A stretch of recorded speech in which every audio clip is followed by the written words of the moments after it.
कहते हैं पूजा आराधना भक्ति के लिए खुद भक्त को भगवान के दर तक जाना पड़ता है, मगर उज्जैन एक ऐसी नगरी है जहां के राजा महाकाल खुद साल में एक बार अपने भक्तों के पास जाते हैं और उनकी ये यात्रा रूप ले लेती है महाकाल की शाही सवारी का।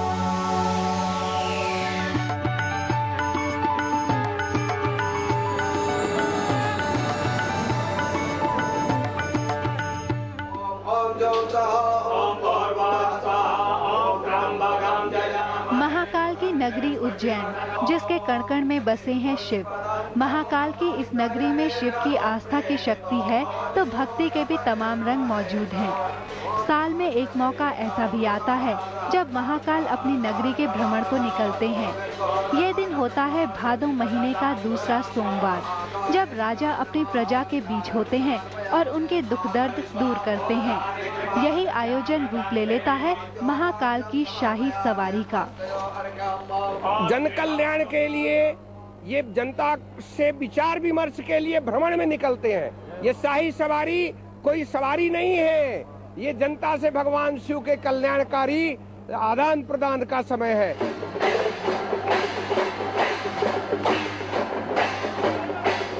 महाकाल की शाही सवारी को देखने और उसका हिस्सा बनने के लिए भक्तों के आने का सिलसिला कई दिन पहले से ही शुरू हो जाता है। हर साल राजा महाकाल दोपहर करीब 3 बजे अपने पूरे लाव लश्कर के साथ इस यात्रा की शुरुआत करते हैं।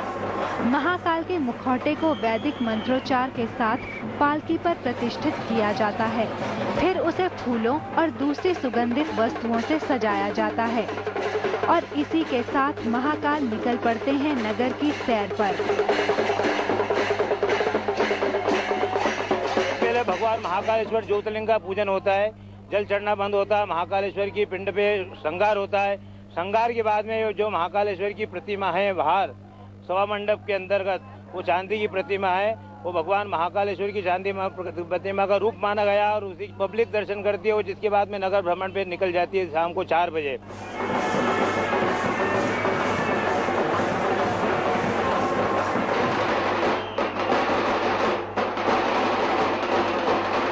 शंखनाद के साथ ये सवारी प्रस्थान करती है।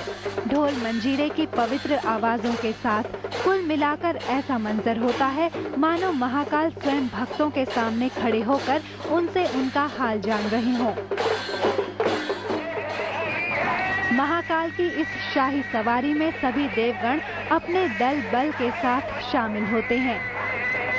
महाकाल की इस भक्ति यात्रा में शामिल सभी कलाकार अपनी कला के माध्यम से तमाम रंग भर देते हैं और ये 2 किलोमीटर लंबी सवारी अपनी अद्भुत छटा बिखेरते हुए आगे बढ़ती रहती है। जो आज एक राजा के रूप में पूरे उज्जैन में सभी प्रजा का हाल जानने के लिए आते हैं, तो उसमें हिंदू, मुस्लिम, सिख, ईसाई सभी लोग उनका तहे दिल से पलक पिछाए उनका स्वागत करते हैं, इस्तकबाल करते हैं। तो ऐसा लग रहा था कि मैं सच में राजा रजवाड़ों की दुनिया में चली गई हूँ कि क्या की उसी तरह बाजोर के साथ उनकी सवारी निकल रही थी, तो बहुत अच्छा लग रहा था।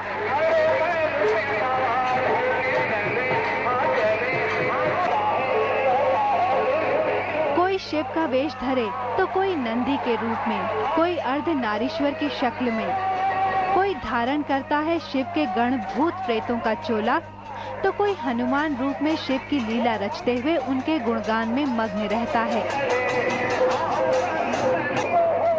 आस्था का सैलाब होता है। महाकाल राजा खुद हमारे हालचाल पूछने के लिए आते हैं, अपना आशीर्वाद देते हैं और आसपास के सभी गांवों से, इवन दूर दूर से भी लोग यहाँ पर दर्शन के लिए आते हैं।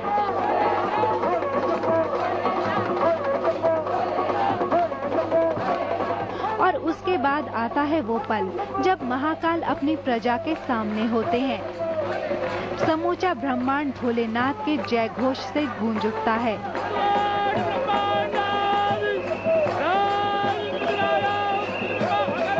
उसके बाद नगर भ्रमण की इस यात्रा में महाकाल पहुंचते हैं शिप्रा नदी के तट पर, जहां पवित्र शिप्रा बड़ी ही अधीरता के साथ उनके चरण वंदना की प्रतीक्षा कर रही होती है।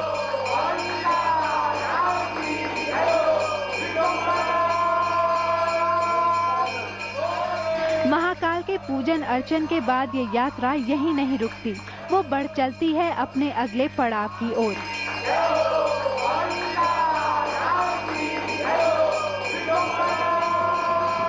यात्रा के दौरान रास्ते में पड़ता है गोपाल मंदिर, जहां मिलन होता है महाकाल का भगवान गोपाल से।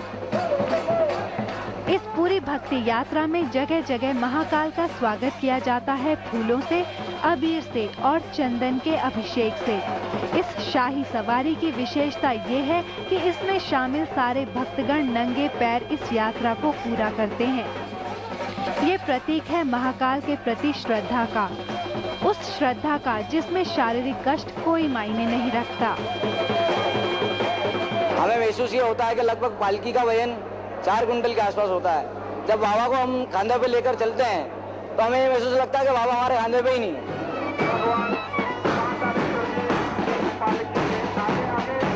इस यात्रा का एक आधुनिक दिलचस्प पहलू है उनको दी जाने वाली तोपों की सलामी का, जो संकेत होती है ये बताने का कि प्रजा सावधान हो जाए, राजा महाकाल शहर भ्रमण पर निकल रहे हैं। क्योंकि महाकाल राजाओं का राजा है, महाराजा है वो, इसलिए उससे बड़ा कोई राजा नहीं है। तो हम तो संतरी की हैसियत से आए, उनके सेवक की हैसियत से आए, भक्त की हैसियत से आए।